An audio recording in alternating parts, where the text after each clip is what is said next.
Jeudi 27 janvier, premier épisode du Journal des Bleus. Salut la France, on est à Erzurum à l'est de la Turquie. Pour les 10 prochains jours, on va suivre les aventures de cette équipe de France universitaire venue disputer l'Universiade. Alors cette équipe de France, vous la voyez, elle est juste derrière moi en train de tranquillement attendre pour défiler pour la cérémonie d'ouverture.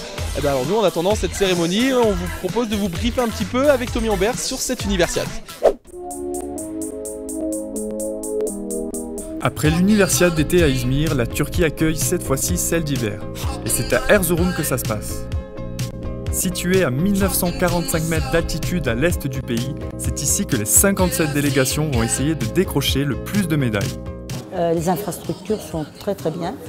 Le seul problème que nous avons, c'est le manque de neige. Donc nous espérons tous que la neige va arriver dans les jours à venir.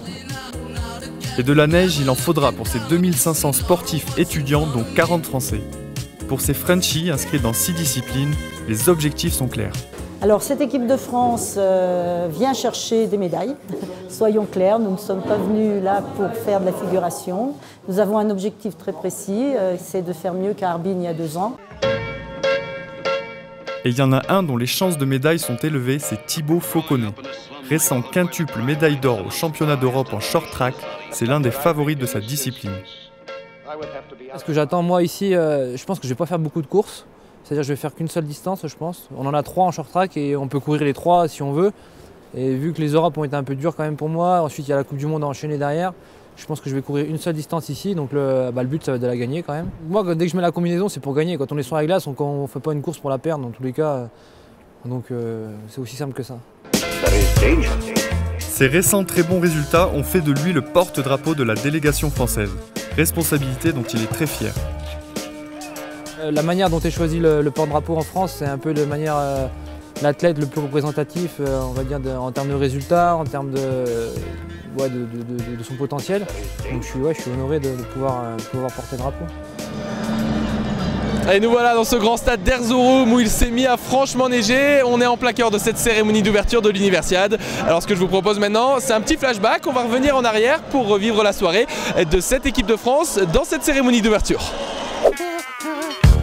C'est à quelques mètres d'un stade flambant neuf construit pour l'occasion qu'on retrouve la délégation française. Prête à défiler sous leurs couleurs, les Bleus découvrent une ambiance électrique et leur porte-drapeau découvre son premier problème, le drapeau. Là tout de suite, j'ai envie de dire que c'est lourd.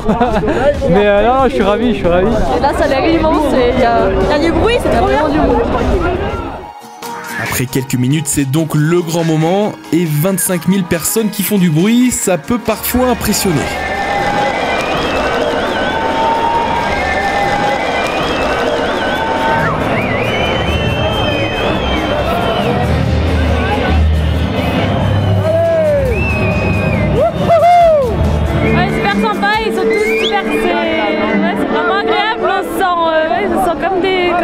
Ouais, c'est bon. C'est impressionnant, il y a du monde hein. Avec leurs costumes là en plus. Pendant que la France est parquée au milieu du stade, l'ensemble des 57 délégations continue de défiler jusqu'à un gros coup de pression à la sortie du porte-drapeau turc.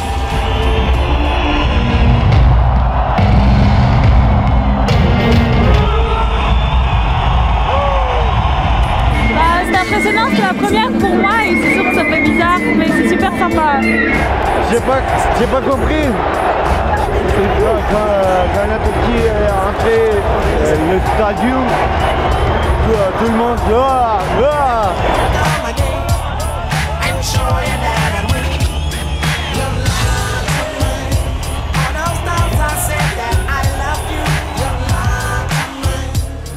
Voilà pour ce premier jour de l'Universiade. On va se retrouver tous les jours pendant les 10 prochains jours pour suivre cette équipe de France ici en Turquie à Erzurum. Je vous donne donc rendez-vous demain pour le début des compètes. Ciao ciao.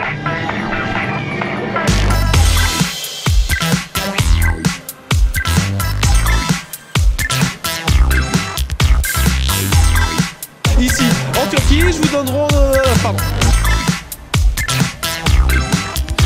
en Turquie, Erzurum, je vous donne donc putain.